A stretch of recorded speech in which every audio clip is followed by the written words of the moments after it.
నిజామాబాద్ కార్పొరేషన్లో కాంగ్రెస్ జెండా ఎగరేస్తామన్నారు సీఎం రేవంత్ రెడ్డి. జిల్లాను అన్ని విధాలుగా అభివృద్ధి చేస్తామన్నారు. రెండేళ్ల పాలనలో ఎన్నో కార్యక్రమాలు చేశామన్నారు. బర్దిపూర్లో అభివృద్ధి పనులకు సీఎం శంకుస్థాపన చేశారు. కార్యక్రమంలో పలువురు మంత్రులు, కాంగ్రెస్ ముఖ్య నేతలు పాల్గొన్నారు. హక్కు లేదు. తెలంగాణ ప్రజలు బీజేపీని బొందబెట్టాలి. బీజేపీ బీఆర్ఎస్ వేరు వేరు కాదు. వీళ్ళిద్దరిది ఫెవికల్ బంధం. వీణ వాణి అని రెండు తలకాయలు కలిసి బాడీ వేరుంటది. ఆడపిల్లలు ఉన్నారు. బీజేపీ బీఆర్ఎస్ బంధం కూడా విడదీయరాని ఫెవికల్ బంధం. ఇవాళ బీజేపీ కేసిన బీఆర్ఎస్ కేసిన ఒక్కటే, ఆ ఓట్లు తీసుకెళ్లి మూసీ నదిలో వేసినట్టే. ఎందుకంటే ఇవాళ ప్రభుత్వం అనేది ఉన్నది. రెండేళ్లే మనం పూర్తి చేసుకున్నది.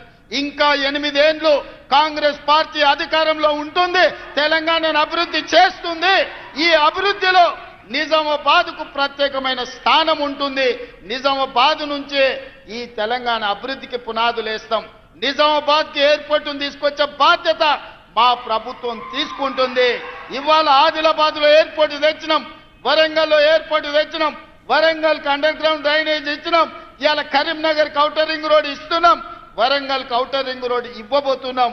ఇవన్నీ పథకాలు జరిగినాయంటే కాంగ్రెస్ పార్టీ అధికారంలో ఉంది కాబట్టే ఇవాళ పేదలకు న్యాయం జరిగింది. అదేవిధంగా టీఆర్ఎస్ వాళ్ళు అంటూరు ఏం చేసిరని. నేను చెప్పదలుచుకున్న రాసుకోండి. కేసీఆర్ ఫామ్ హౌస్ల ఖాళీగానే ఉంటే పెన్ను పేపర్ తీసుకొని రాసుకో. నువ్వు 10 ఏళ్లల్లా ఒక్క రేషన్ కార్డు కూడా ఇయ్యలే. ఉత్తమ్ కుమార్ రెడ్డి నాయకత్వంలో లక్షలాది మంది పేదలకు రేషన్ కార్డులు ఇచ్చి ఇవాళ 3,17,00,000 మందికి ఇవాళ సన్న బియ్యం ప్రతి మనిషికి 6 కిలోల చొప్పున ప్రతి పేదవాడికి ఆ రేషన్ కార్డులతో పాటు సన్న బియ్యం అందిస్తున్నాం. మీకు ఓటు అడిగే హక్కు